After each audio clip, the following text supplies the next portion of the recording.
So, right now we have some confirmed specification related to the Samsung Galaxy S25 Ultra. Before we move on, hit the subscribe button. So first up, let's talk about the RAM upgrade in the S25 Ultra. The S25 will feature the new 12mm LPDDR5X RAM, replacing the 13mm version from the S24.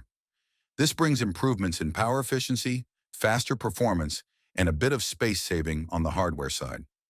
Now we have some news related to the AI Bixby. According to Ice Universe, Samsung's Bixby is getting a major upgrade with LLM support, potentially rivaling Google's Gemini.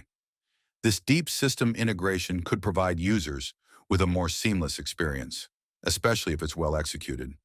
Now let's talk about the processor and cooling in the S25 Ultra.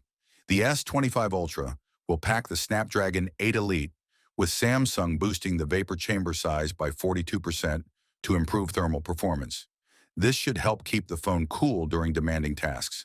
The regular S25 and S25 Plus get a smaller 10% upgrade in cooling. Now we have some news related to the One UI 7 and One UI 8. The S25 Ultra will launch with One UI 7, but there's a sneak peek at One UI 8 coming later this year. Decal shader support is one standout feature, enhancing animations throughout the system for smoother, more fluid interactions. Now we have some news related to the design of the S25 Ultra.